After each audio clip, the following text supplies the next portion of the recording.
What is going on, guys? Welcome back to a brand new video. Today we're going to be focusing on the brand new CARV2 rifle. This is the new burst rifle that has just come out in Cold War and Warzone, and it's the most recent Cold War weapon to be released in Season 3. Now there's multiple ways of unlocking this. Obviously there is the Warzone. We can get 10 kills, which is, 10 double kills. So obviously you need to get 2 or more kills in 10 different games, though. You can actually leave the game over on Warzone. But if you want to go into Cold War, you do need to complete the actual games. So you need to, again, get 2 double kills in 10 different games over on Cold War as well. But you have to complete the match. You can't back out. So obviously just go on Nuketown, go on Face Off, and just, you know, get the double kills there. But you have to complete the game. The other option as well is zombies. If you get 250 long shots over on zombies, you'll be able to also unlock it.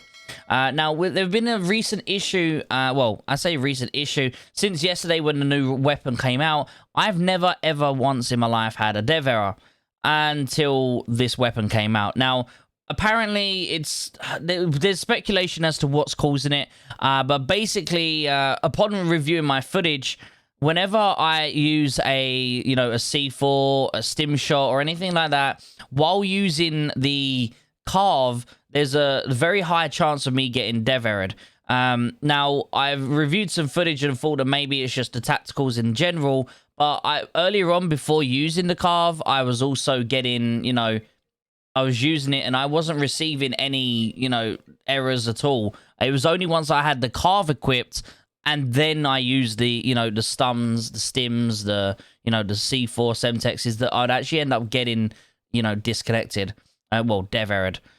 So as you can see in the background, guys, we were just trying to see what the recoil patterns were. And every time I went to try and do them, I'd obviously change an attachment, whether it be a sight, a barrel, and every time I'd go to change something and, kill myself, unfortunately, I'd just get dev errored, and I just wasn't in the mood to keep restarting the game over and over and over. So we just went through some old footage and just basically looked at that and tried to find, the best possible solution with everything in general. So as you can see, I went to C4 myself, blow myself up, and, in order to respawn with the new attachments, and once again, I got dev errored.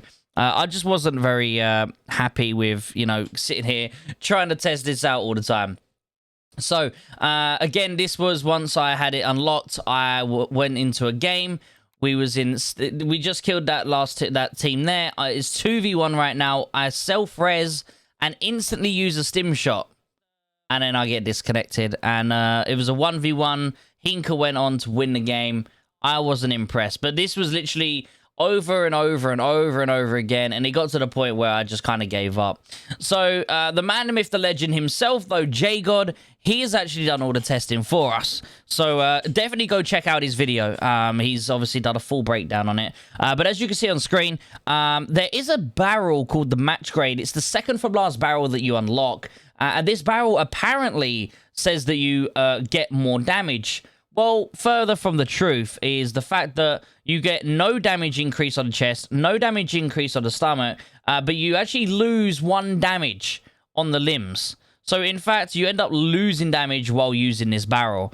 So, as you can see from this close-range fights, I would say that the CARV2 is most definitely a close-range weapon. Even once you get into that medium range, it's nothing great. As you can see on the screen behind us, I'm shooting at some guy, hitting multiple shots within the bursts, and it only just about cracked him. So the weapon for me is nothing spectacular, especially long range. Even J-God himself does state, if you want to use a long range tactical rifle, you are much better off using that M16. So for me personally, I agree. The weapon is nothing special. Moving on to bullet velocity here, as you can see, all the attachments, the barrels and that say they do bullet velocity, they don't. Of course they don't, because it's Activision. They don't know how to add correct stats. So the Cavalry Barrel, which, I do believe it's intended for something else, that actually increases the actual range, the bullet velocity, when it's not even meant to. It doesn't say anything about it, and it still does it. Same with the agency suppressor. That obviously, that's the only attachment that actually does what it says it's meant to do. It does increase the bullet velocity. So if you put the cavalry with the agency suppressor, that's the best way to get the longest range, which is 903 meters a second. That's the best bullet velocity you can get with the CARV. And again, I would say if you're going to use it for long range, don't, but if you are, then they would be the best two attachments, having the Cavalry Barrel with the agency suppressor. But then obviously there's better builds for that closer range, which will definitely be able to, you know, help you, which would be the titanium, because you can get shots off a lot quicker. But again, that doesn't increase bullet velocity at all, which it doesn't actually say it will, so that's a good thing. Moving on to the, you know, the damage time to kill. If you're using the cavalry mixed in with the suppressor, it takes around between 5 and 8 bullets to kill someone. Now, with a weapon, you know, a burst weapon as well, unfortunately, if you end up missing any shots, it drastically changes the time to kill. So the fastest way would be when you're using the titanium, because obviously if you're using the titanium, you get a faster fire rate, which technically means you're going to kill quicker because you're going to get that bullet delay off, like the burst delay. You're definitely going to be able to get in some more shots there. Now, what I'd advise, guys, is definitely using this weapon for the close range rather than the long range. So we'll go through a couple of builds now, and I'll do the 2 builds. I'll do the long range build for you guys. I'll do the short range build, and we can basically, you know, break down what I personally believe would be the best loadouts for it. But in general, guys, I would say that this weapon is not meta. I definitely say that, personally, for me, it's just going to be one of those alternative weapons that you use primarily, I'd say, using, you know, in that short to long range. Maybe a sniper support, maybe. I'm not even too sure on that one, to be fair, because, you know, it's, for me, the weapon is just rather weak. You know, it could be so much better. But as I said, guys, let's definitely go and check out to see, you know, what attachments we should be putting on these weapons right now for you guys. Okay, guys, so for the builds, if you're going to be using it as a long-range weapon, you know, that medium to long range, I'd advise definitely putting on the agency suppressor. Definitely chuck on this cavalry lancer. So it says plus vehicle damage. Now, this doesn't exist for, you know, some reason. It's not vehicle damage. It's doing the same issue that we had back when the Stoner and the RPD and all them, the LMGs, had the issue where instead of it increasing vehicle damage, it increases bullet velocity. That's the same thing that's happening here. So right now, you want to be using the Cavalry Lancer for that bullet velocity. Then, obviously, again, if you're doing long range, I'd chuck on the Field Agent foregrip, for example. It depends on how, you know, whether or not you want to have that ADS speed. But, you know, the 54-round drum mag or the 45-round drum mag, because, you know, in general, the fast mags aren't that much faster, but they do increase a little bit, but not crazy. So, again, maybe like the 54-round drum mag. And then, again, the best sight after testing them, you could go with a SUSAT multi-zoom, or you could go with the 3 times. And then, honestly, if you have the reticle, I'd even just chuck on the triple blue dot reticle just to make it that little bit cleaner. But this is going to be your generic long-range build for the weapon.